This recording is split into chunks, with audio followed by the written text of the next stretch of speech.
એની ઉપર મોરલી બજાવું. આ નાગ ડુંગર પરથી પકડેલું, ખપરના ડુંગર પરથી પકડેલું, એના મોઢાના પાછળના ભાગમાં માં ખોડિયારના પાગલાનું નિશાન છે. એના મોઢાના આગળના ભાગમાં શંકર ભગવાનના ત્રિશૂળનું નિશાન. આને સાચો ના કહેવાય. બાબા બધા ભેગા થઈ જોડીને ભાગવા પણ દર્શન કરો. હું મોરલી વગાડું.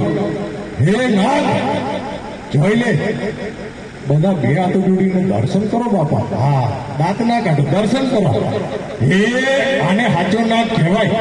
જોઈ લે, એની પર મોરલી બજાવું સાચો નાગ કહેવાય. જંગલમાંથી પકડેલો ઓરિજિનલ નાગ છે. જોઈ લે, સાતનું ધર્મ છે, ધર્મનું સાત છે.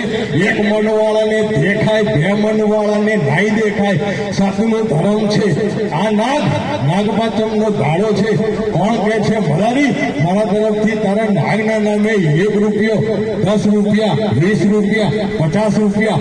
ધર્મીનું સાત છે, સાતનું ધર્મ છે. એક મણ વાળાને દેખાય, બે મણ વાળાને નાઈ દેખાય. જોઈ લે, આ સાચા નાગના દર્શન કરી. આજે નાગપાચમનો દાડો છે. કોણ કે મેં મદારી? આ મારા બેટા ઓળી છે. ઓળીના હાથમાં રૂપિયો છે. આ બધા ઓળી વાણી છે. આ ઓળી રૂપિયો આપે. આમાં મારું કાંઈ ન થાય ભાઈ સાહેબ.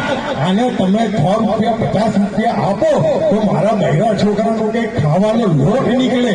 આ કશું ના થાય રૂપિયા, 2 રૂપિયામાં. જોઈ લે,